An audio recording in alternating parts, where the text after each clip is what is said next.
دايناميك رينج مش افضل حاجه خالص. هنعمل ايه بقى؟ فيديو النهارده بدل ما انت قاعد مكانك كده بتتفرج عليا، ليه ما تقدمش انت المحتوى مكاني وباقل الامكانيات كمان؟ تابع معايا الحلقه عشان نعرف هنعمل الكلام ده ازاي. ويلكم باك، ازيكم عاملين ايه؟ معاكم مازن مصطفى في حلقه جديده. ازيك يا صديقي وازاي اللي عندك؟ اتمنى تكون بخير وبصحه وسلامه وكل سنه وانت طيب. بمناسبه العيد، انا مش عارف الفيديو ده ينزل امتى، بس هو بيتصور قبل العيد يعني. بس بكل بساطه، انت ليه ما بتعملش محتوى؟ انت ليه مش زي مازن مصطفى بتعمل محتوى من 2017 تقريبا، من 2017؟ بص، انا بعمل محتوى من وانا في اعدادي يعني، فما تاخدش في بالك. ايه اللي منعك؟ انا عايز اعرف دلوقتي. هتقول لي يا صديقي انا لا معايا لا معدات ولا مكان ولا اي حاجه. اقول لك بكل بساطه، انت عارف انا ابتديت ازاي؟ انا في بدايتي كنت بعمل شروحات على البي سي، ايام بقى ما كانت منتشره وقتها احمد الجرنوسي ومش عارف حول المعلومات والحاجات بتاعت زمان دي، لان انا كنت طفل حاضر الحاجات دي. كنت بحب اعمل الحاجات دي قوي، فكنت بعمل شرح مثلا عن ازاي تعمل كذا، ازاي تعمل كذا، الحاجات اللي انا بعرفها بشرحها على البي سي، وبعمل لها سكرين ريكوردنج بكامتازيا ستوديو، تمام، او باي برنامج موجود ساعتها عادي، بس كنت بستخدم كامتازيا ستوديو.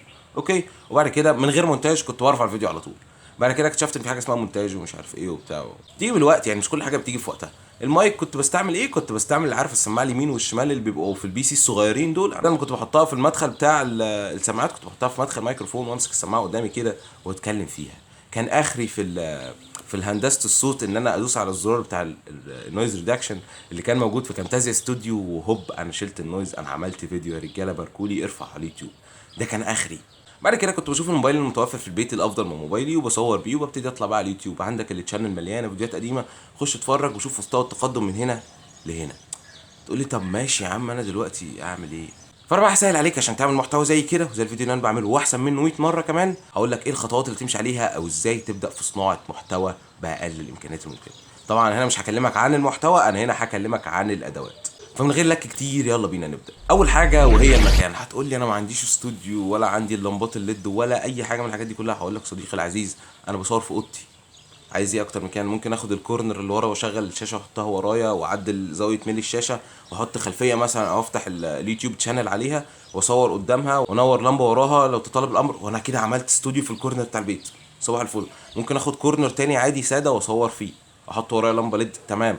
مش لازم، تمام، انت بتبدا في الاول مش عايزك تكلف، فاهمني؟ لكن انا اخترت ان انا اصور في الاوضه عادي جدا، والاوضه ورايا وسايب مساحه ورايا وبصور. يعني مش محتاجه تتلكك وتعمل استوديو عشان تبدا. ابدا باللي موجود يا صديقي لغايه ما شويه شويه هتفرج. انت مش هتمشي على طول وتبدا. اصل انت مش هتبدا باستوديو جاهز عشان تبقى فاهم، انت بتبدا خطوه خطوه وهو بيجي مع الوقت. تقول لي طب تمام جهزنا الاستوديو، انا ما عنديش اضاءه. هقول لك على اساس ان انا بصور باضاءه. انا بصور باضاءه الشمس عزيزي المشاهد. الساعه دلوقتي كام؟ الساعه دلوقتي 3:44 دقيقه. بس سهله وبسيطه، بصور باضاءه الشمس في وقت زي ده. وكنت اتكلمت قبل كده عن اضاءات الشمس او انواع الاضاءات في فيديو تاني، هسيب لك اللينك في الاي او في الديسكربشن تحت، او معلش لو نسيت بقى هتلاقيه في الشانل ورا. تقول لي طب انا ما عنديش شمس ما توصلش الاوضه بتاعتي او للمكان اللي هصور فيه. هقول لك بكل بساطه، لمبه ليد يمين لمبه ليد شمال، خلص الموضوع. تقول لي انا ما عنديش لمبه ليد الامكانيه ان انا اجيب. هقول لك عزيزي المشاهد، انا كنت بخلع اللمبه اللي موجوده في الاوضه جوه وبصور بيها عادي. انت بتبدا باقل حاجه لغايه ما تقف على رجلك. هتجيب دويل ودويل فاهم بوصلتين وشكرا، تحط اللمبه الليد وتبدا. مش لازم تعمل سوفت بوكس، عادي جدا. كنت شرحت برضو في الفيديو بتاع الوان مان كرو ان انا بدات كده، وجبت صوره ان انا بحط لمبه يمين ولمبه شمال وببتدي وبصور عادي. دي كانت بدايتي في الفيديوهات القديمه كمان. تقولي طب تمام احنا حلينا الاضاءه، انا دلوقتي معيش جهاز اصور بيه. هقول لك عزيزي، هو انا بصور بايه؟ ما انا بصور بالتابلت بتاع المدرسه، بيصور اتش دي من 2016 تقريبا. فاهم؟ عايز إيه تاني؟ يا عم ابدا، انا لغايه دلوقتي بقول لك ابدا. فاهم؟ ما بالك بقى بالخطوات الجايه في الفيديو؟ فانت لو ما عملتش لايك لغايه دلوقتي، انت تنزل بسرعه تعمل لايك، والكومنت خليه في الاخر عشان ايه؟ يبقى بيعبر عن رايك اللذيذ يا عزيزي المشاهد. عندك المقدره ان انت تعلي شويه عن اللمبات الليد، ممكن تعمل سوفت بوكس. انا كنت عاملها في رينج ال 100 جنيه اعتقد، يعني هاند ميد. اعتقد بزياده الاسعار دي ممكن توصل لرينج ال 100 و 200 الا، يعني في الرينج ده. عملتها في البيت عادي جدا والدنيا مشيت وبتطلع اضاءه حلوه جدا، واديك بتشوف كمان في الفيديوهات اللي فاتت الاضاءه بيبقى شكلها عامل ازاي. تقول لي ماشي المقدره ان انا اعمل كده؟ هقول لك سهله وبسيطه. اعمل سوفت بوكس قد كده، صغير يعني قد كده فعلا. تعمل له شكل سوفت بوكس صغير كده، وهتحط فيه شويه ورق الومنيوم او اي حاجه عكسه واللمبه الليد، وحطه بزاويه 45 قدامك، وكده عملت اضاءه بسيطه جدا وخليها قريبه منك كمان، وزي الفل. عملنا سوفت بوكس. ده لو انت مش عارف تعمل السوفت بوكس الكبير ومش عايز تبدا باللمبتين الليد، واحده يمين واحده شمال، والدنيا كده اتحلت معاك. اسمع صوتك بقى وانت بتقول لي الكواليتي بتاع التليفون مش حلو. هقول لك انا بصور بالتابلت بتاع المدرسه، عايز ايه تاني اكتر من كده؟ وكمان اللي هو التابلت بتاع 2016 مش النسخه الجديده، انا تاني دفعه في التابلت. قول لي طب انا معيش مايك، هقول لك انا يوم ما بدات عادي جدا من غير مايك، ويوم ما تطورت شويتين ثلاثه حتى الان بستعمل مايك البويا بي واي ام 1.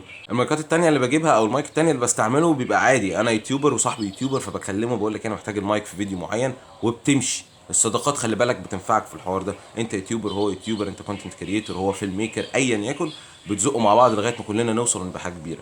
طب يا عم مازن انت مش قلت لي دلوقتي ان احنا بنبتدي من الصفر؟ اجيب منين انا مايك؟ اقول لك معاك حق، البويا بي واي ام 1 تقريبا وصل 250 جنيه دلوقتي، وانا كنت جايبه 150 زمان.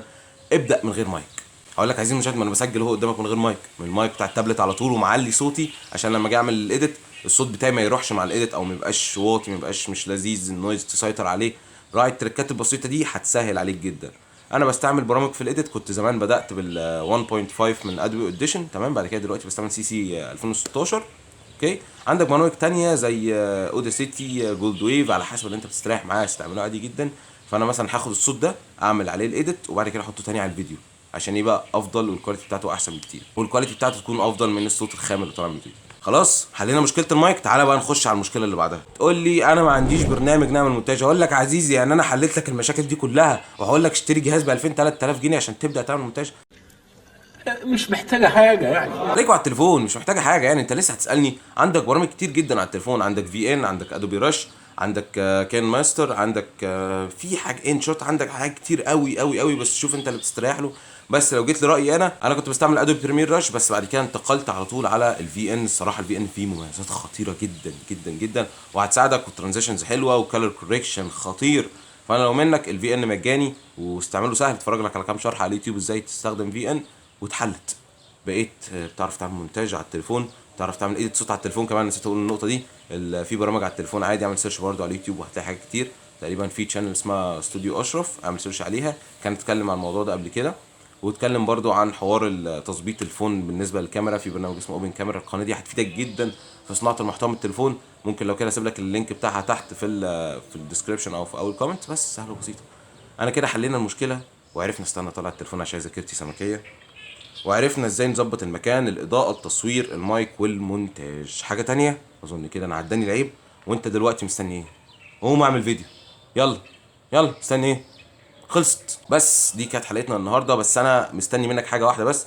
طبعا ده بعد اللايك ما تعمل لايك، مستني الفيديو الجميل بتاعك اللي انت هتعمله بناء على الفيديو اللي انا شجعتك بيه ده، تبعت لي اللينك بتاعه على الانستجرام اللي هتلاقي اللينك برده في الديسكربشن تحت. عايز اشوف نتائج ابداعاتكم يا اصدقائي الاعزاء. كان معاكم مازن مصطفى، اشوفكم في حلقه جديده، مع السلامه. متنساش الشير عشان الفيديو ده يفيد ناس كتير.